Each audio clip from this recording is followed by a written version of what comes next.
ನಮಸ್ಕಾರ sir. First time contest ಮಾಡ್ತಾ ಇದ್ದೀರಾ ಕಾಂಗ್ರೆಸ್ಸಿಂದ, ಅದು ಕೂಡ MP ಅಭ್ಯರ್ಥಿಯಾಗಿ. ಯಾವ ರೀತಿಯಾಗಿ ಸನ್ನದ್ಧರಾಗಿದ್ದೀರಾ?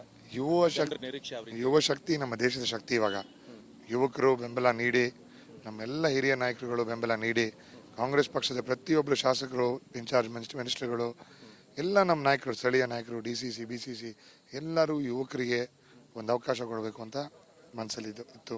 ಇವತ್ತು ಯಾರೆಲ್ಲ ಬರ್ತಾರೆ ನಿಮ್ಮ ರ್ಯಾಲಿಗೆ? ಬಹಳಷ್ಟು ನಾಯಕರು ಬರ್ತಾರೆ. ನಮ್ಮ ಮಾನ್ಯ ಮುಖ್ಯಮಂತ್ರಿಗಳು, ನಮ್ಮ ಶಾಸಕರು, ನಮ್ಮ ಬಚ್ಚೇಗೌಡ ಸಾಹೇಬರು, ಕೃಷ್ಣ ಬೈರೇಗೌಡ ಸಾಹೇಬರು, ಬಹಳಷ್ಟು ನಾಯಕರು, ನಮ್ಮ ಫಾದರ್ ಅವರು ಎಲ್ಲ ಇರ್ತಾರೆ. ಬಹಳಷ್ಟು ಲೀಡರ್ಗಳಿದ್ದಾರೆ. ಜನರಿಗೆ BJPಯ ಕರ್ನಾಟಕಕ್ಕಾಗಿರೋ ಮೋಸಗಳು ಜನರಿಗೆ ಕಾಣಿಸ್ತಾ ಇದೆ. ಇವಾಗ ನಮ್ಮ ಎಲ್ಲ ಶಾಸಕರುಗಳು, ಮಂತ್ರಿಗಳು, ಮುಖ್ಯಮಂತ್ರಿಗಳು, ಉಪಮುಖ್ಯಮಂತ್ರಿಗಳು ಪ್ರೊಟೆಸ್ಟ್ ಮಾಡಿದ ಮೇಲೂ, ಸುಪ್ರೀಂ ಕೋರ್ಟ್ ಆದೇಶ ಕೊಟ್ಟ ಮೇಲೂ ಇನ್ನು ನಮ್ಮ ತೆರಿಗೆ ಪಾಲಿಗೆ ಬರಬೇಕು ತೆರಿಗೆ ಹಣ ಬಂದಿಲ್ಲ ಇನ್ನು. ಸೊ ಇದು ಕರ್ನಾಟಕ ಆಗ್ತಿರೋ ಮೋಸ ಇದು. ಸೊ ಅದನ್ನು ನಾವು ಎತ್ತಿಡಿದು ನಮ್ಮ ರಾಜ್ಯಕ್ಕೆ ಬರಬೇಕಾದ ಎಲ್ಲ ಪಾಲು ಬರಲೇಬೇಕು ಅಂತ ನಾವು ಪ್ರತಿಭಟಿಸ್ತೀವಿ. ಅದಕ್ಕೆ ನಾವು ಜನರ ಮುಂದೆ ಎತ್ಕೊಂಡು ಹೋಗ್ತೀವಿ ಇಶ್ಯೂಗಳನ್ನ. ಆಗಸ್ಟ್ 23, 2007 ಈ ಜಿಲ್ಲೆ ಸ್ಥಾಪನೆ ಆಯಿತು. ಅದಾದ ನಂತರ ಅಲ್ಲಿಂದನೂ ಕಾಂಗ್ರೆಸ್ಸೇ ಗೆದ್ಕೊಂಡು ಬಂದಿರುವಂಥದ್ದು, ಕಾಂಗ್ರೆಸ್ನ ಭದ್ರಕೋಟೆ ಆಗಿತ್ತು. ಆದರೆ 2019 ಕಾಂಗ್ರೆಸ್ ಹೋಯಿತು, BJP ಬಂತು. ಈಗ ಮತ್ತೆ ಒಂದು ನಿರೀಕ್ಷೆ, ಮತ್ತೆ ನೀವು ಇತಿಹಾಸ ವಾಪಸ್ ಬರೀತೀರಾ ಹೇಗೆ? ಲಾಸ್ಟ್ ಟೈಮ್ ನೋಡಿ, ನಮ್ಮದು ಕೋಲಿಷನ್ ಇತ್ತು ಒಂದು ರೀಜನಲ್ ಪಾರ್ಟಿ ಜೊತೆ. ಅವ್ರ ಜೊತೆ ಕೋಲಿಷನ್ ಇದಕ್ಕೆ ಭಾಳಷ್ಟು ತೊಂದರೆಗಳಾಗಿದ್ವು. ಸೊ ಅದು ನಮ್ಮ ಪರ್ಫಾರ್ಮೆನ್ಸ್ಗೆ ಬೆನಿಫಿಟ್ ಆಗಲಿಲ್ಲ. ಈ ಸಲ ಎಲ್ಲ ಕಾರ್ಯಕರ್ತರು ಒಗ್ಗಟ್ಟಾಗಿದ್ದಾರೆ, ಜೊತೆಗಿದ್ದು ಕರ್ನಾಟಕ ಸರ್ಕಾರದ ಜೊತೆ ಇದ್ದಾರೆ.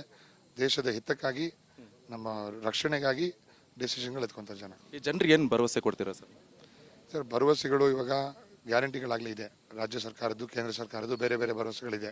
ಅದು ಗ್ಯಾರಂಟಿ ಬಿಡಿ, ನೀವೇನು ಮಾಡ್ತೀರಾ? ಅದು ಬಿಟ್ಟು ನಮ್ಮ ಚಿಕ್ಕಬಳ್ಳಾಪುರ ಪಾರ್ಲಿಮೆಂಟ್ರಿ ಕಾನ್ಸ್ಟಿಟ್ಯೂನ್ಸಿ ಲಿಟ್ರಸಿ ರೇಟ್ನ 100% ಮಾಡ್ಬೇಕು ನಾವು. ಯಾಕಂದರೆ ಅದು ಸ್ವಲ್ಪ ಹಿಂದುಳಿದೀವಿ ನಾವು. ಯಾಕಂದರೆ ಕೆಲವು ಗಡಿ ಭಾಗದಲ್ಲಿ ನಮ್ಮ ಬಾಗೇಪಲ್ಲಿ, ಗೌರಿಬಿದನೂರು ಇಲ್ಲೆಲ್ಲ ಸ್ವಲ್ಪ ಹಿಂದಿದೆ. ಅದನ್ನು ಲಿಟ್ರಸಿ 100% ಮಾಡೋದಕ್ಕೆ ಭಾಳಷ್ಟು ಕಾರ್ಯಕ್ರಮಗಳು, ಸ್ಕೂಲ್ಗಳಿರ್ಬೋದು, ಕಾಲೇಜ್ಗಳಿರ್ಬೋದು, ಡ್ರಾಪ್ ಔಟ್ ರೇಟ್ ಹೆಚ್ಚಿದೆ.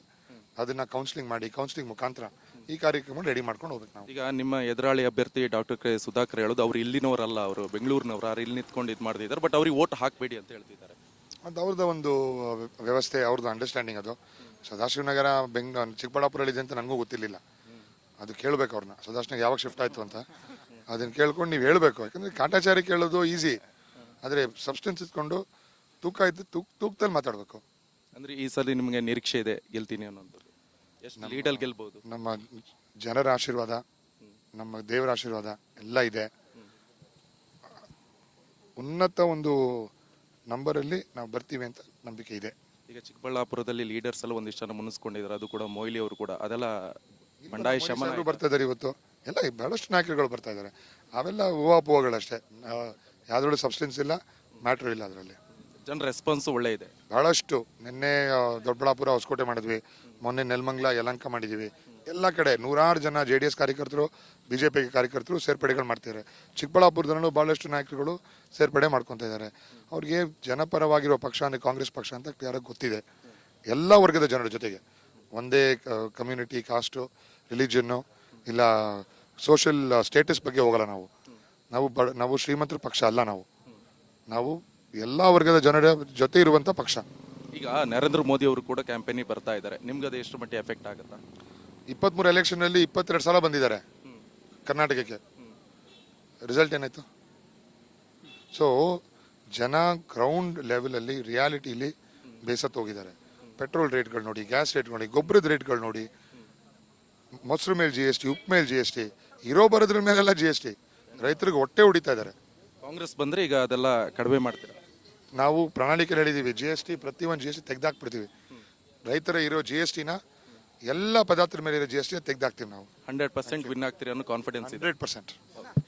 ಇವಿಷ್ಟು ರಕ್ಷಾ ರಾಮಯ್ಯನವರು ಹೇಳ್ತಾ ಇರುವಂತ ಮಾತುಗಳು. ಈಗಾಗಲೇ ಗಮನಿಸ್ತಾ ಇದ್ವಿ, ಒಂದ್ ಕಡೆ ಡಾಕ್ಟರ್ ಕೆ ಸುಧಾಕರ್ ಅವರ ವಿರುದ್ಧ ಆರೋಪವನ್ನು ಮಾಡಿರುವಂತದ್ದು, ಅದ್ರ ಜೊತೆಗೆ ಅವರ ಆರೋಪ ಕೂಡ ಸುಳ್ಳು. ಇನ್ನೊಂದು ಕಡೆಯಲ್ಲಿ ಸದಾಶಿವನಗರ ಚಿಕ್ಕಬಳ್ಳಾಪುರಕ್ಕೆ ಎಷ್ಟು ಹತ್ರ ಅಂತ ನಮ್ಗೆ ಗೊತ್ತುಂಟು ಅಂತೆಲ್ಲ ಒಂದು ಹೇಳಿಕೆಗಳನ್ನ ಕೊಡ್ತಾ ಇದ್ದಾರೆ. ಕ್ಯಾಮ್ರಾ ಪರ್ಸನ್ ಮುತ್ತುರಾಜ್ ಜೊತೆ ನಿಕೇಶ್, ರಿಪಬ್ಲಿಕ್ ಕನ್ನಡ, ಬೆಂಗಳೂರು.